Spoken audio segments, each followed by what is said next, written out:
and welcome to my channel. My name is Lucky and I've been wanting to do this video for the longest time. And I decided why not do it now. Background information on me. I am currently 26 years old and I am considered a non-traditional pre-medical student. So basically, if you don't know what a non-traditional student is, that's a student who wishes to go to medical school or any other graduate program and just hasn't taken a straight course. So by straight course I mean going from undergrad straight into that professional school program that they want to go to. So I always wanted to be a doctor ever since I was probably around, I don't know, maybe 8 or something like that. And when I was in high school, I knew I wanted to be a doctor also. It was between two different careers. I wanted to either be a doctor or I wanted to be a journalist. So when I was in high school, I knew I wanted to be a doctor. It had been ingrained in me from a very young age. And so I went straight from high school into college, and in college I was a pre-medical student. I did not choose my major until around my 3rd year of college. I initially thought I had to be a biology major or chemistry or something like that, and when I learned that you didn't have to do that, I decided to do my plan B kind of major. So if I wasn't able to fulfill my pre-medical requirements, I had told myself that the next best thing, if I woke up in the morning and I had to go to work, what would I like to be? And it was a journalist. So I majored in broadcast journalism as an undergrad. I minored in biology and I completed all of the prereqs for medical school. So that's what I did. It took me a long time to graduate. It actually took me like 5 years to graduate. So for those out there who are saying, and another thing, I went to school and I went to school every single semester. So I went to school in the summer, I went to school all year round, and it took me 5 years to graduate. Undergrad for me was okay, actually. I didn't do awful. I was a pretty hardworking student, but I was one of those students who does everything the hard way. Like, I was the student who had just loads of books and was just doing things the hard way. I would read books, read the textbook from front to back. I would highlight the textbook. I would take notes on the textbook. I didn't study efficiently. That's the one thing that I really do, can really vividly say that I did poorly when I was in undergrad. However, my grades weren't bad. When I finished undergrad, my GPA was a 3.3. And if you know medical school, you know that that's not good. I mean, for medical school, that's not a competitive GPA. And so another thing that I'd like to touch on about my undergraduate career was when I was an undergrad, I was the most panicky. I cried all the time. I always thought I was going to do poorly on exams, and I didn't do bad on my exams. I honestly ended up getting more B's in my courses than I did A's, and that's why my GPA was a 3.3. It was a 3.3 when I graduated. My GPA, when my college career started to close, I realized that I wouldn't be a really great candidate for regular admission into medical school. So I talked to my advisor. I have one of the world's best advisors in the whole wide world, and she told me to do a post-bac year.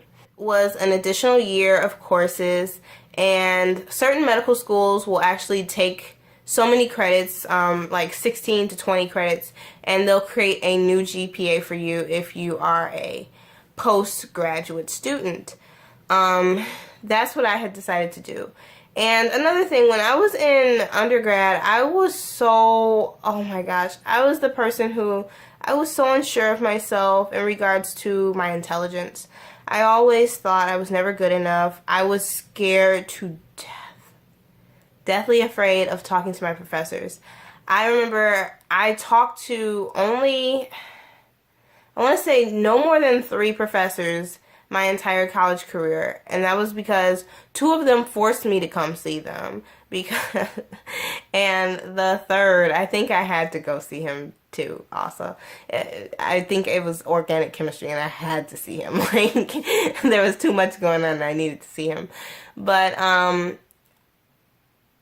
that, yeah, I was so self-conscious. I never felt like I was good enough. I'd always been a person who had been told they were intelligent, and I knew I was intelligent, but I didn't really believe in my abilities. That's why I chose journalism as my major, because I figured, hey, if this all doesn't work out, I need something to fall back on. And I really, really, really, really, really believed that I would not be able to complete all of my pre-med courses.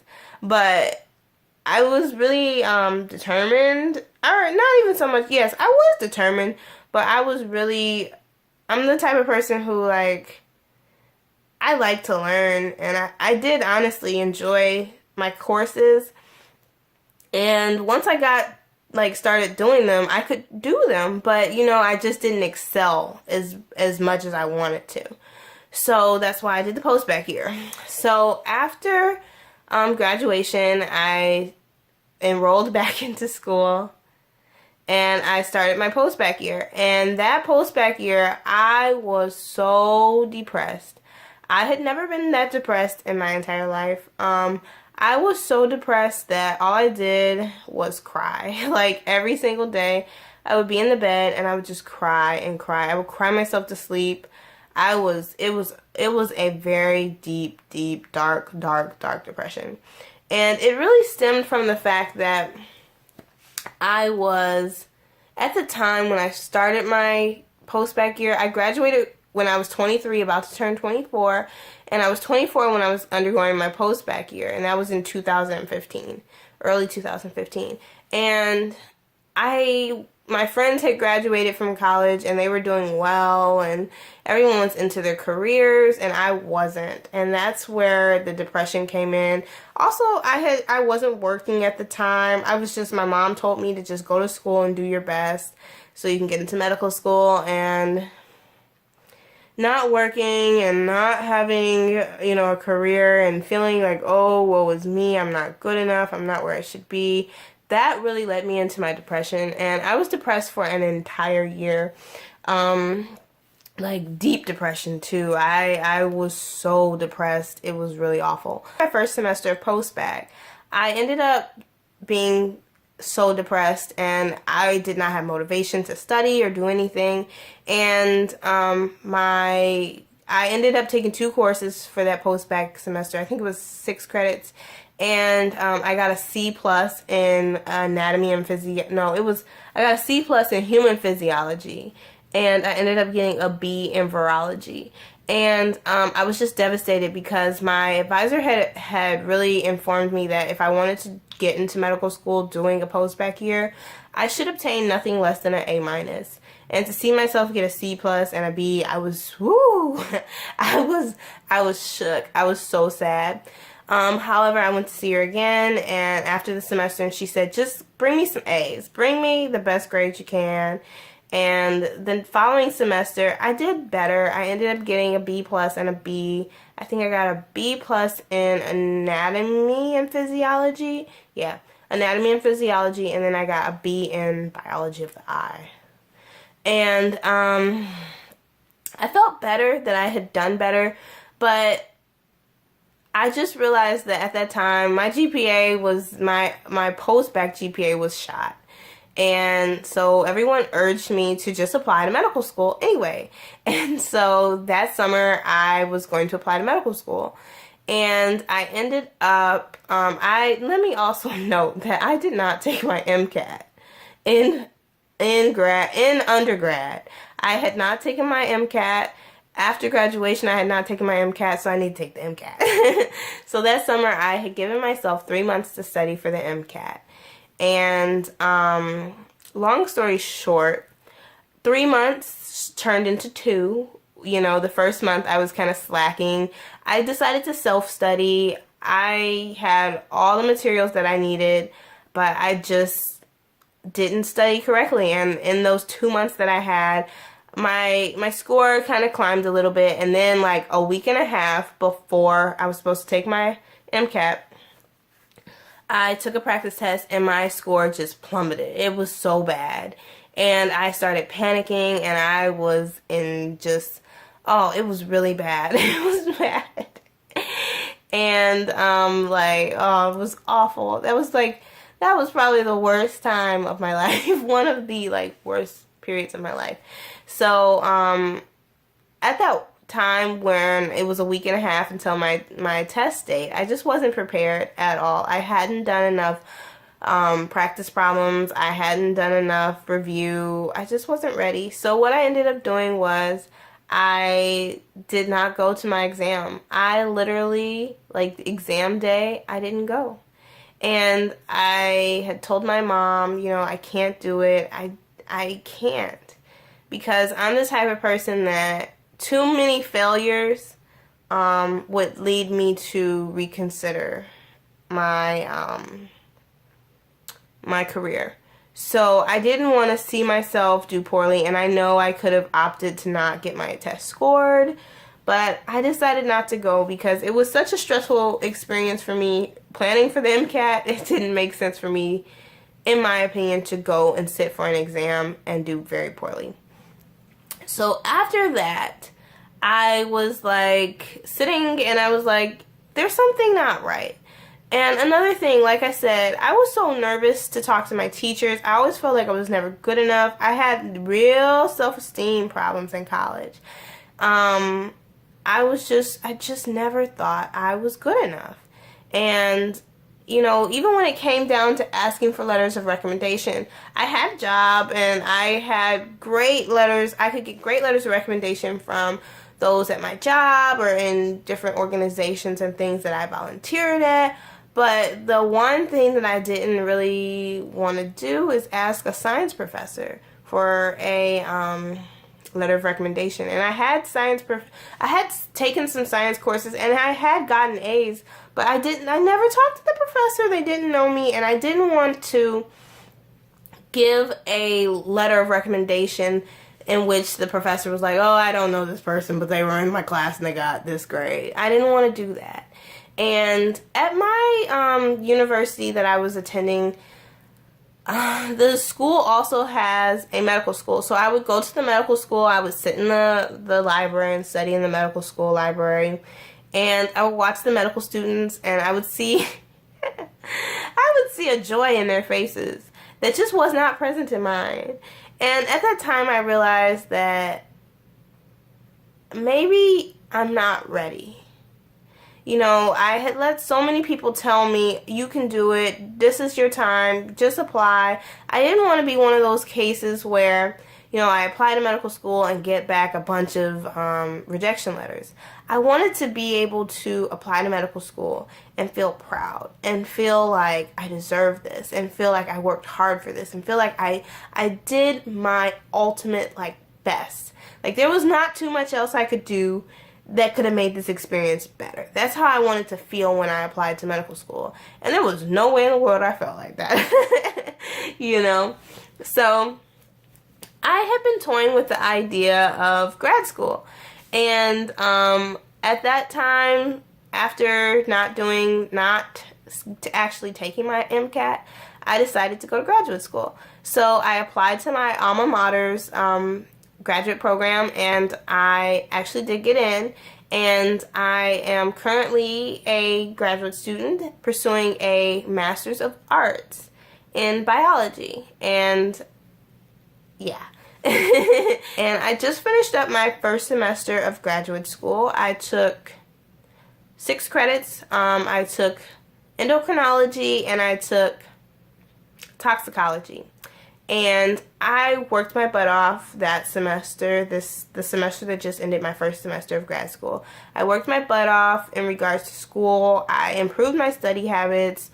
I really tried to just improve myself. And not only that, but I focused on things that I enjoyed.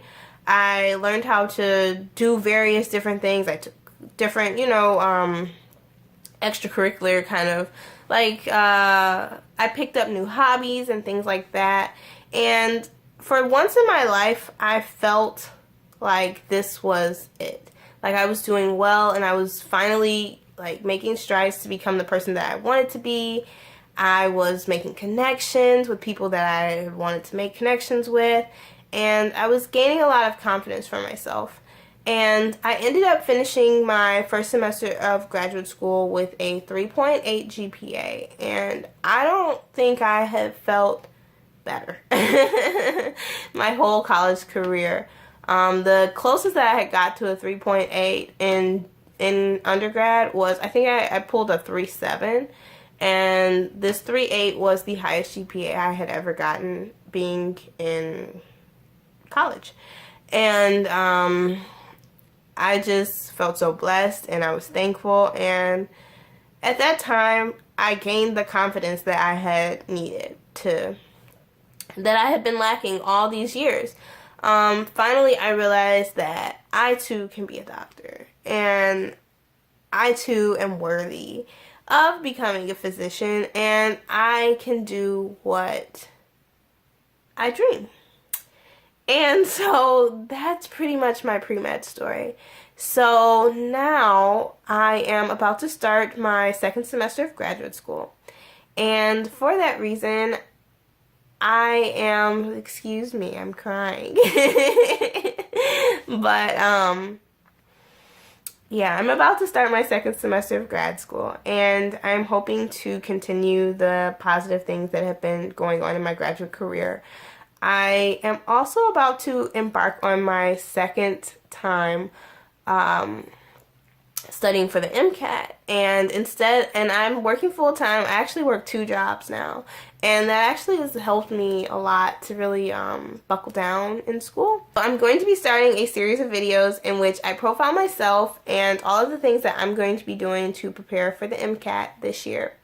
And if I didn't say this already, I'm 26 years old, okay? And I was one of those kids who thought they had it all figured out, thought they were going to be everything they wanted to be, and life just didn't go that way for me. And I believe that everything happens for a reason, and now is my time.